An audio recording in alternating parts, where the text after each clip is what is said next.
Ya. La primera pregunta es, ¿qué expectativas te genera el TLC?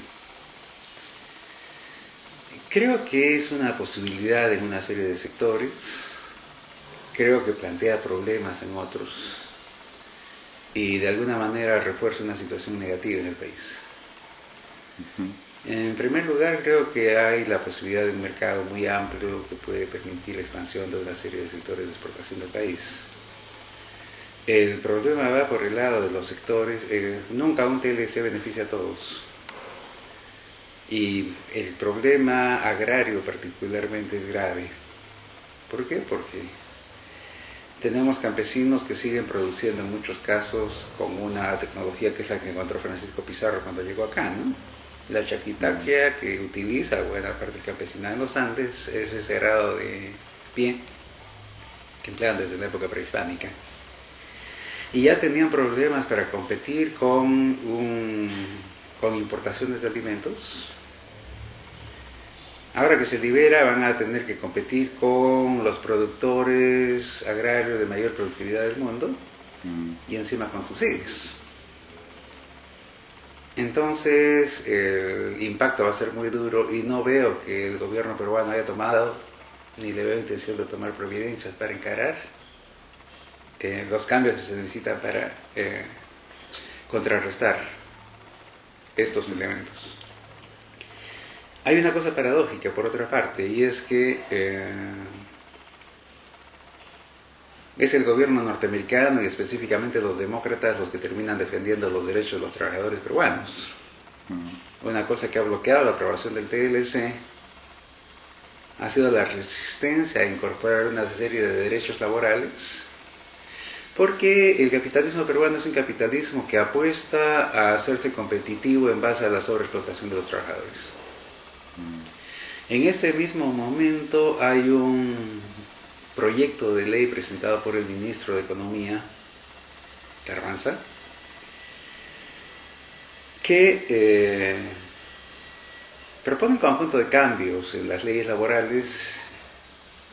Es un poco complicado explicarlo, pero tiene que ver con hasta dónde pones los límites de pequeña, mediana empresa, etc.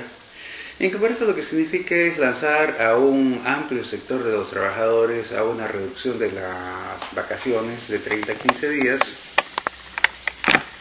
la reducción de las gratificaciones a una gratificación al año.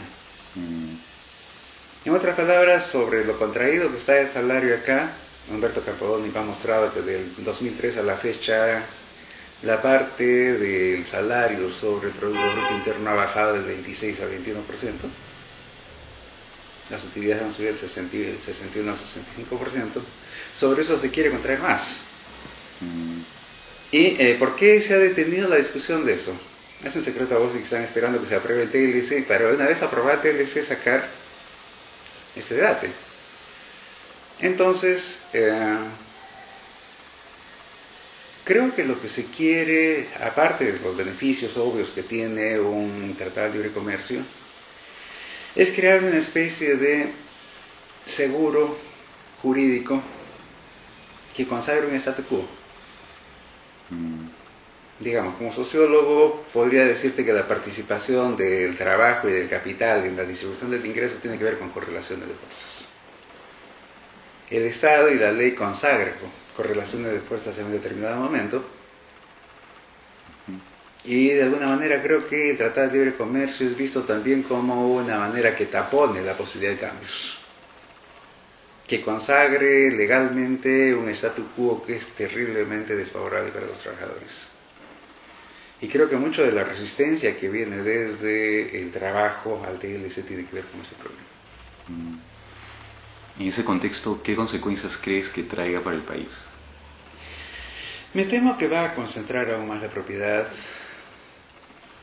Bueno, es parte de un paquete general, ¿no? Alan García acaba de explicar en qué consiste su modelo, un par de artículos sobre el tema del perro del hortelano, que apuesta a un crecimiento basado en la privatización de los recursos naturales entregados a grandes empresas.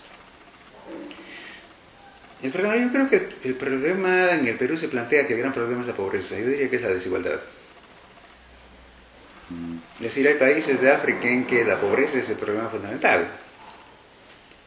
Pero acá hay sectores que son opulentos y cada vez más opulentos. Y no puedes desvincular el problema de la pobreza de un determinado sector del país de la riqueza del otro sector.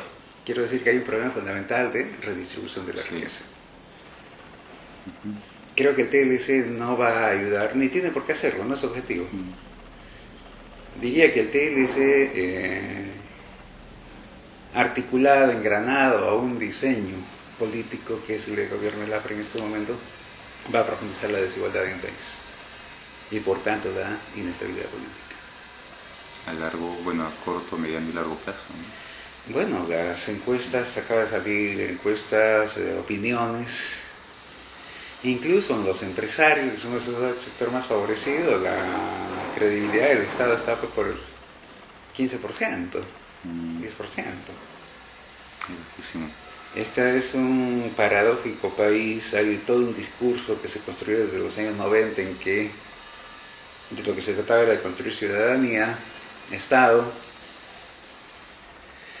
pero tenemos un Estado en el cual más del 90% de la gente no cree en este Estado, no se siente incluido. Todas las encuestas lo señalan con relación al Ejecutivo, el Legislativo, el Judicial, los partidos, el sistema político. Lo terrible es de que este gobierno no da señales de querer cambiar eso tampoco. Es más, hasta está profundizando esas Es una apuesta, ¿no?, por crezcamos a gran velocidad, ahora la redistribución vendrá después. Pero esto no es China. Lo que te quiero decir es que puede venir una crisis después, pero China ya tiene todo un aparato productivo armado para mantenerse. Eso se sostiene sobre exportaciones, exportaciones primarias, que son enormemente sensibles a lo que pasa con los precios en el mercado mundial. Si hay una recesión, estamos muertos.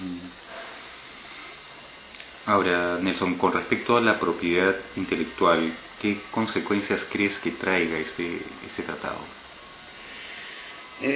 Los tratados de libre comercio siguen siendo inherentemente injustos, porque responden a un orden que es inherentemente injusto, un orden económico internacional que es inherentemente injusto.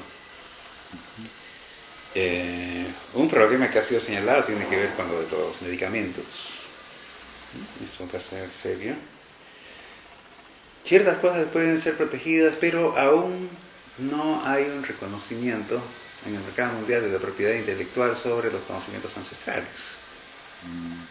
Es decir, si yo compro papa mejorada, tengo que pagar patentes, royalties, porque esto ha sido hecho en un laboratorio.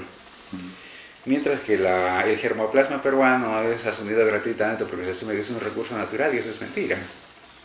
No son las papas silvestres, son papas que fueron domesticadas en un proceso de miles de años, que se conservan porque hay comunidades que mantienen ese saber, pero sobre eso no se reconoce royalties. Hay una aproximación desigual, ¿no? Así es. Ahora, Nelson, si es que tuvieras que definir con una sola palabra lo que despierta en ti este TLC, ¿con qué palabra lo definirías? ¿O qué palabra expresaría mejor lo que te hace sentir? Ambivalencia. Ambivalencia. Bueno, gracias Muy bien. por tu opinión.